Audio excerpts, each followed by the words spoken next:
Le Samsung Galaxy S25 Ultra pourrait décevoir de nombreux utilisateurs en termes de qualité d'affichage, et Samsung envisagerait d'utiliser un écran OLED de génération M13 au lieu du panneau M14 plus avancé.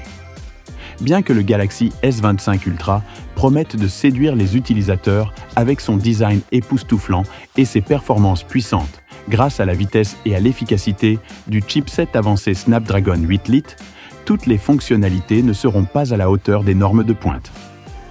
Pour faire face au coût élevé de la mémoire AI et des puces haut de gamme, Samsung semble apporter des modifications pour réduire les coûts, de sorte que cette technologie d'affichage ne sera pas accompagnée des dernières mises à niveau. Cette décision viserait à équilibrer les dépenses croissantes. L'initié technologique populaire Ross Young a récemment publié des informations connexes sur son compte X, où il a partagé la confirmation des fournisseurs de matériaux que le Galaxy S25 Ultra utilisera un panneau M13 au lieu d'un écran M14. Young a noté que ce choix est le résultat de l'accent mis par Samsung sur la gestion des coûts. Il est intéressant de noter que Samsung Display a déjà développé des panneaux OLED basés sur M14 pour les modèles iPhone 16 Pro d'Apple. Mais en raison des mesures d'économie prises par la division mobile de Samsung, ces écrans n'apparaîtront pas dans les modèles phares de Samsung. Et il est quelque peu étrange que Samsung fournisse ses derniers panneaux d'affichage M14 à des concurrents comme Apple et que ses prochains écrans M14 utilisent le panneau M13 plus ancien. Pour un appareil haut de gamme comme le Galaxy S25 Ultra, cette décision pourrait amener certains fans à se demander s'il vaut la peine d'investir à nouveau dans une technologie d'affichage similaire. Que pensez-vous de cette décision? Dépenseriez-vous à nouveau de l'argent pour la même chose? Faites-le nous savoir dans les commentaires et vous pourrez également suivre notre chaîne pour du contenu exclusif et des vidéos techniques avancées.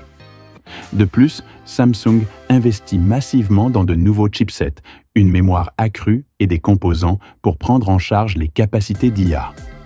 Le coût de la puce Snapdragon 8L à lui seul est environ 21% plus élevé que celui du produit de la génération précédente, ce qui fait augmenter considérablement le coût de production global.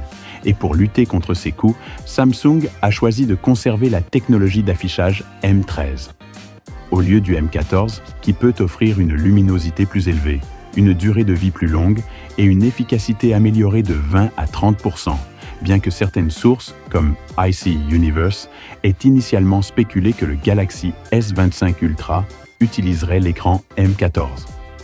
Sur la base des rumeurs d'amélioration de la luminosité, des angles de vision et de la précision des couleurs, il semble que Samsung ait pris une direction différente. Malgré l'abandon de la technologie M14, les rumeurs suggèrent que l'écran du Galaxy S25 Ultra pourrait encore surpasser celui du S24 Ultra.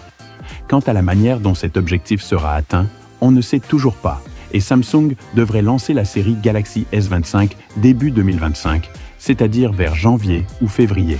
Et plus de détails sur ses caractéristiques et spécifications devraient apparaître dans le mois à venir.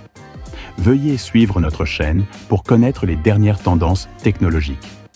Que pensez-vous des derniers développements? Achèteriez-vous le S25 Ultra équipé du même matériel? N'hésitez pas à partager vos avis avec nous dans la zone commentaires ci-dessous. À la prochaine fois, Android+.